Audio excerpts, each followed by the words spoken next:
La semaine dernière, je vais passer à mon second sujet, qui s'est écoulé, a été marqué par un tapage médiatique autour de la sortie du livre Toxique. Je ne vais pas m'étendre sur le contenu. Le contenu de ce livre qui, pour l'essentiel, s'est appuyé sur les travaux de Bruno Barillot et n'apporte que peu d'éléments factuels nouveaux, on l'a encore entendu à la télévision hier soir, notamment par rapport aux travaux qui ont été effectués par la commission d'enquête de notre Assemblée, dont le rapport a été publié en 2006 et débattu dans cette enceinte. Mais c'est vrai, à l'époque, il n'y avait pas le tam-tam, il n'y avait pas tout ce tam-tam des réseaux sociaux et les mémoires. Se sont peut-être émoussés depuis 15 ans.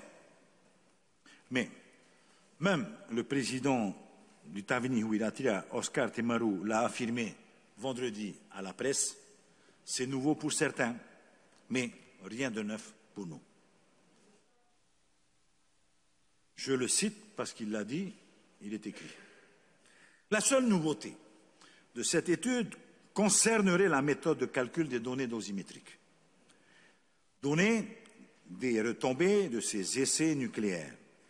Les auteurs affirmant que celles qui étaient fournies par le CEA à l'époque étaient volontairement minorées. Je fais un constat de ce qui est écrit. Je n'ai bien évidemment pas d'opinion scientifique sur ces calculs, parce que je ne sais pas faire. Je ne sais pas faire. Mais je vais évoquer avec vous un peu plus tard la position politique que cela m'inspire. Moi, ça n'engage que moi sur ce point de l'enquête.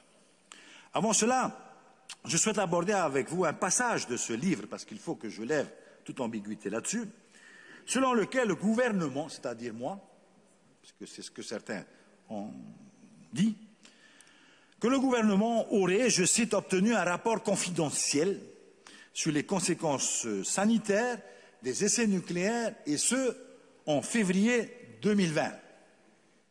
Il n'y a pas de rapport confidentiel. Il n'y a pas de note confidentielle. Il ne s'agit en rien de tout cela. Et encore moins d'un rapport secret, parce que naturellement, ça prolifère. Hein, c'est un peu comme le nuage nucléaire. Ça peut proliférer. Rien de tout cela. Il s'agit d'une note rédigée par le médecin-chef du centre médical de suivi ici en Polynésie, qui fait effectivement le point sur les conséquences sanitaires des essais au regard essentiellement des données épidémiologiques disponibles. Un médecin qui est basé chez nous, ici, dans des locaux du pays. Cette note a été préparée à ma demande, effectivement, en prévision de la réunion annuelle de la commission consultative de suivi des essais nucléaires, le fameux COSCEN. À un moment où le gouvernement central envisageait de supprimer cette commission. Vous vous en rappelez, j'espère. Il était question, dans le cadre de mesures qui avaient été prises, de supprimer. Cette même commission, où siègent notamment les associations, nos parlementaires, Nicole Sanker et Moetai Broderson, nous avons réussi à la maintenir, cette commission, et elle s'est réunie le 23 février dernier, en présence de nos parlementaires, en présence des associations, ce qui était naturellement pour nous tous un acquis rassurant, puisque la commission n'a pas été supprimée. Cette note, je vais vous la faire distribuer si vous allez vous fâcher par contre. Vous allez voir, cette note, elle reprend des choses qui ne sont pas... Moi, je trouve qu'elle n'a rien apporté à ma réflexion. Mais je vais vous la distribuer, effectivement. Je crois d'ailleurs que vous l'avez déjà. Vous avez eu ça par les médias parce qu'elle est publique aujourd'hui. Hein. Mais je vais vous la distribuer. Donc certains me demandent pourquoi je ne l'ai pas rendue publique. On a même insinué que je l'avais gardée secrète, comme si j'étais un gardien du temple, du dogme de la bombe propre. Ça a été dit il n'y a pas longtemps. La question c'est, est-il un ambassadeur de la France au lieu d'être le président de la Polynésie française? c'est exclamer votre député, Moïtei Broderson, qui a vraisemblablement eu la note entre les mains déjà, puisque, effectivement, il s'est appuyé sur cette note pour affirmer certaines choses. Vous savez, il n'est pas, j'en suis intimement persuadé, dans les habitudes des responsables politiques de rendre publiques les nombreuses notes qu'ils reçoivent chaque année dans leur service. Surtout que la note en question, tout comme d'ailleurs le rapport de l'INSEM qui a été publié récemment, que j'ai découvert sur la toile, est une compilation de données publiques. C'est toujours les mêmes histoires qui reviennent, c'est toujours les mêmes blabla qui reviennent. C'est l'objet de cette note. L'auteur de la note ne fait que citer donc un certain nombre d'études, comme celle du ministère de la Défense, datée de 2006 sur la dimension radiologique des essais, le rapport Calmejean de l'Assemblée nationale qui date de juin 2009, l'étude de l'INSERM qui date de 2018 sur les conséquences génétiques des essais et celle datée de 2019 sur l'exposition des populations de Toureia, des Gambiers et de Tahiti lors des essais atmosphériques.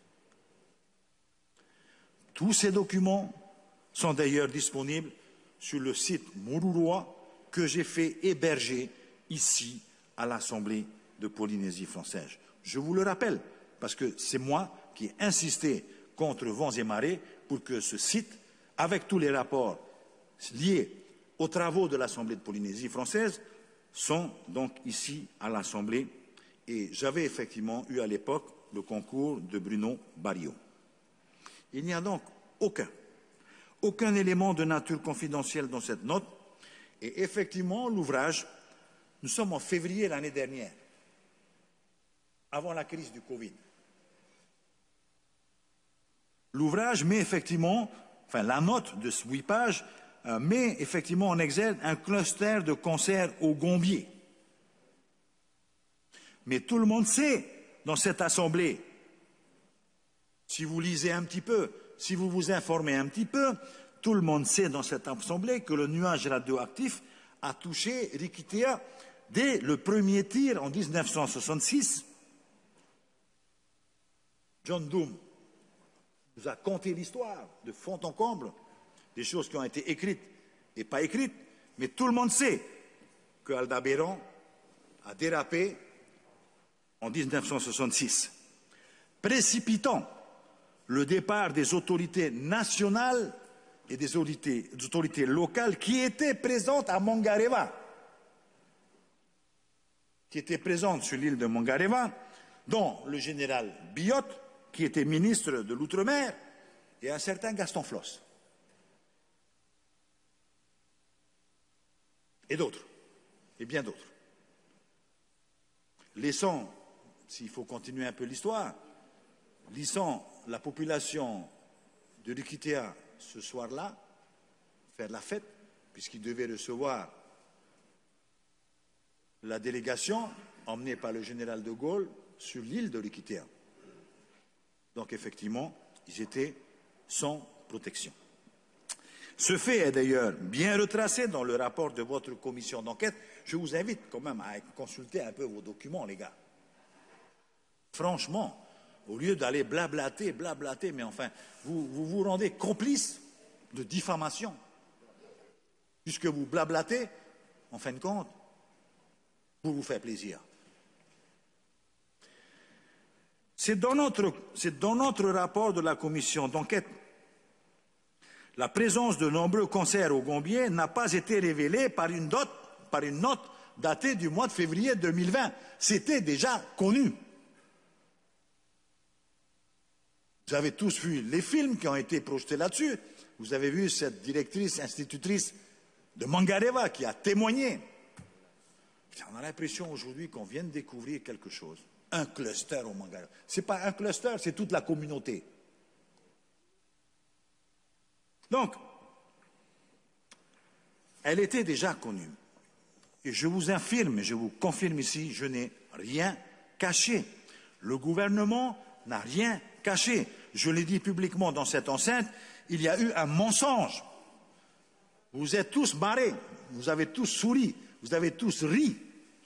Il y a eu un mensonge, une propagande, une dissimulation sur la réalité des conséquences des essais nucléaires. La confiance des Polynésiens a été flouée, la mienne aussi. Le poison de la défiance s'est installé dans les esprits. Ça fait rire certains, mais c'est ça. Seule la connaissance, aujourd'hui, peut être son antidote.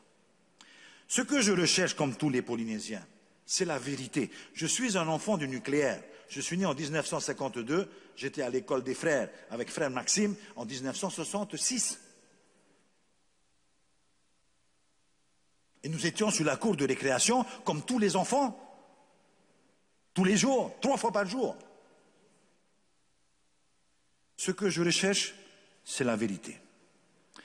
Il est proprement insupportable que les données, je le dis, que les données sur les essais soient remises régulièrement en cause. Tous les 3 ans, nous avons droit à cela. Tantôt c'est un gynéco, tantôt c'est un pédiatre, tantôt c'est un scientifique, tantôt c'est un écrivain. Il faut arrêter. Que nous soyons tous d'accord sur les chiffres. Alors je l'ai dit également au président Hollande comme au président Macron. Je l'ai répété face au ministre de la Santé Olivier Véran. Lors de la commission consultative, ça n'a pas été rapporté, comme on vous a rapporté le problème de la note, mais j'étais le seul lors de la dernière commission à attirer l'attention du ministre Véran sur l'incertitude des chiffres que nous avons aujourd'hui et le fait que nous ayons, nous, beaucoup souffert de cette incertitude. Le 23 février dernier, je lui ai redit, le fait nucléaire reste le caillou dans la chaussure qui nous gêne à chaque fois que nous voulons faire un pas en avant. Aussi, dans le courrier que j'ai adressé la semaine dernière au président Macron, j'ai souhaité attirer son attention sur le désarroi profond que suscite la publication de ce livre et sur l'attente légitime qui en découle de voir enfin l'État apporter des clarifications sur cette situation. L'État a un devoir de vérité et de justice vis-à-vis des Polynésiens. C'est une question de dignité pour nous tous. Donc le moment est venu de tout mettre sur la table, et de lever les dernières zones d'ombre qui masquent encore la totale vérité sur les conséquences des essais nucléaires. Je ne cherche pas à remuer le passé. Je cherche par contre à éclaircir l'histoire de mon pays, blessé par ces essais. Ceci pour mieux rebondir et obtenir enfin la vérité tant attendue. Cette recherche de vérité et de transparence, c'est ce qui me guide et qui guide notre majorité depuis que j'ai accédé à la présidence du pays en septembre 2014. C'est dans cet esprit, je vous le rappelle, que j'ai réactivé la délégation au suivi des conséquences des essais nucléaires et j'ai personnellement demandé à Bruno Barillot d'en assumer à nouveau la responsabilité. Il a œuvré pour notre cause, Bruno, la cause des Polynésiens, jusqu'à son dernier souffle, le 25 mars 2017.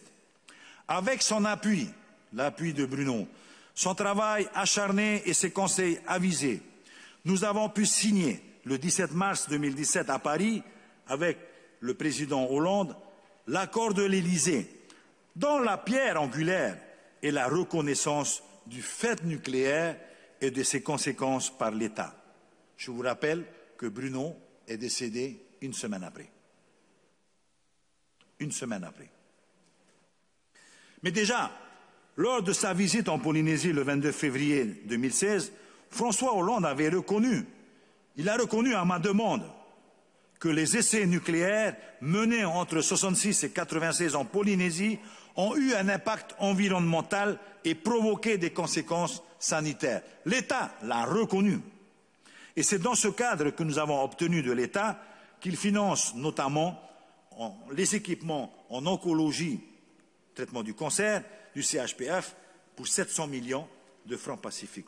Et c'est sur ma sollicitation Bruno Barillot a également aidé les partenaires du Tapura, les parlementaires du Tapura, à préparer leurs arguments pour arracher la suppression de la notion de risque négligeable de la loi Morin par un article voté dans la loi EROM, voté le 28 février 2017. Après quelques nouvelles péripéties, et notamment grâce au renversement de la preuve mis à la charge des autorités, le CIVEN a pu toutefois accélérer le nombre d'indemnisations. C'est une réalité. Je pense qu'on ne le dit pas, mais je vous le rappelle. J'avais également confirmé auprès de Bruno Barillot que soient diligentées des études indépendantes sur d'éventuelles conséquences transgénérationnelles. J'ai demandé à Bruno Barillot, parce que je connaissais ces relations. Des crédits ont même été votés dans le budget de 2017, ici, par votre Assemblée.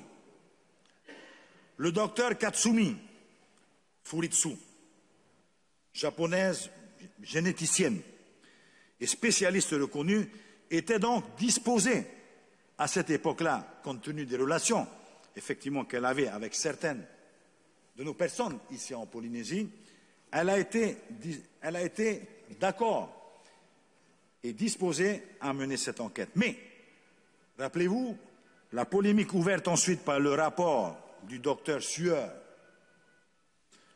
a créé un tel débat passionnel que la chercheuse a estimé que les conditions d'une étude sereine n'étaient plus réunies. Donc elle a décliné notre offre. Lors de la révision statutaire de juillet 2019, nous avons pu faire inscrire la reconnaissance de la nation de la mise à contribution de la Polynésie pour la capacité de dissuasion nucléaire de la France. Nous l'avons fait, ce que d'autres n'ont pas fait avant, malgré des modifications statutaires qui ont été adoptées.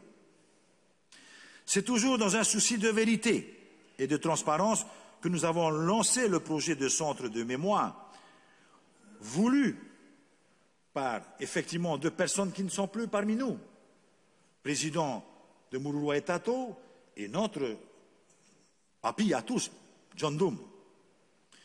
Mais c'est sous leur pression que nous avons aussi décidé de créer ce centre de mémoire et commandé en 2018 auprès de la Maison des sciences de l'homme du Pacifique un programme de recherche pour contribuer à la nécessaire mise en lumière des faits historiques et à la sauvegarde de la mémoire des essais nucléaires en Polynésie française.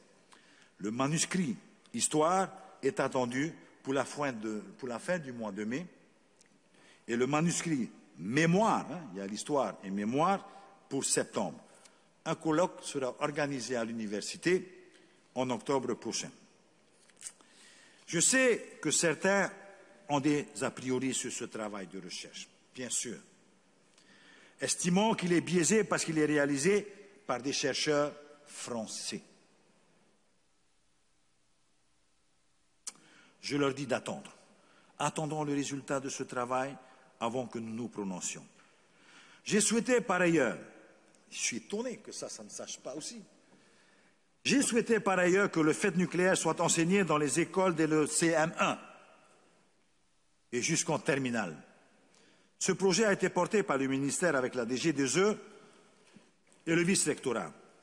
Il s'agit pour les élèves de se saisir progressivement de toutes les dimensions du fait nucléaire au travers de leur parcours scolaire et de différentes disciplines qui sont autant d'entrées qui permettent d'enrichir la connaissance et la compréhension surtout, non pas dans une logique partisane, mais dans l'esprit du développement citoyen et du libre arbitre.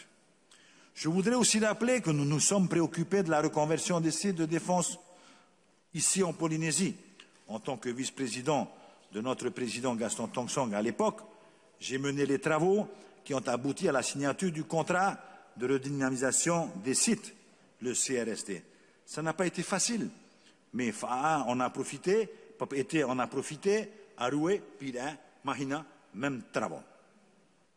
Alors, qu'on ne vienne pas me dire que je veux cacher des choses ou occulter des vérités. Je Je peux vous affirmer que les gouvernements que j'ai présidés depuis 2014 ont fait ce qui est nécessaire pour la reconnaissance par l'État du fait nucléaire et de ses conséquences pendant que d'autres gesticulaient dans le vide, que certains voulaient se faire une publicité à bon compte sur le dos des victimes des essais nucléaires. Il est certain que nous ne sommes pas arrivés au bout de ce travail. Je le redis, l'État a un devoir de vérité et de justice vis-à-vis des Polynésiens. Je crois que ça n'a jamais été autant affirmé dans cette enceinte. L'État a un devoir de vérité et de justice. Votre gouvernement et sa majorité ne sont pas dans l'incantation permanente. Le blabla, on aime bien, mais on ne fait pas que ça. Ce qui nous porte dans cette recherche de vérité, ce sont des actes concrets pour qu'enfin ce débat sur le nucléaire soit apaisé. C'est aussi le message que je retiens de ce qui s'est dit hier soir. Je le dis parce que Eliane est avec nous. C'est la démarche entreprise par nos sénateurs qui ont saisi le Premier ministre ou par la demande de notre député Maïna Sage de la création d'une commission d'enquête parlementaire. À mon avis, c'est dans cet état d'esprit,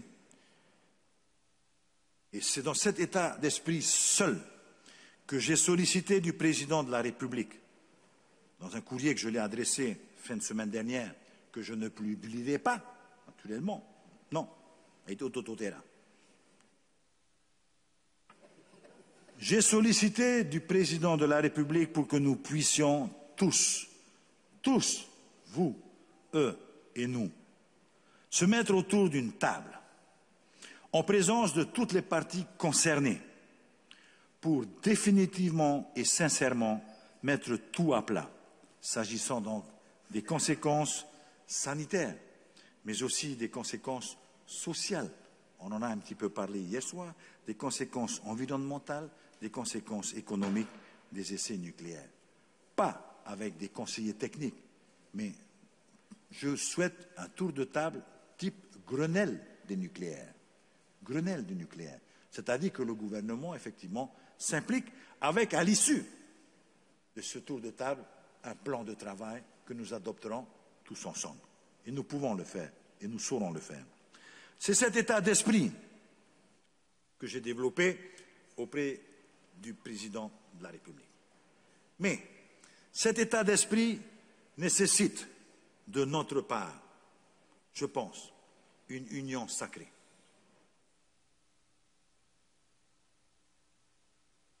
J'ai entendu votre député. Comme l'a dit, je vais citer quelqu'un d'autre, ce n'est pas une habitude ici, comme l'a dit Marguerite Lai. Aujourd'hui, c'est fait. Il faut réparer. Nous devons travailler ensemble pour le réparer. C'est logique. C'est dans notre nature. Mais voilà. Il nous faut cette union sacrée. Voilà. Mes chers amis, la publication de cette enquête et du livre toxique, je l'espère, auront le mérite de rappeler à l'État toute sa responsabilité et le devoir de transparence qu'il doit à tous les Polynésiens, et en particulier à ceux qui ont souffert dans leur chair, qui souffrent encore, et ceux-là veulent connaître la vérité.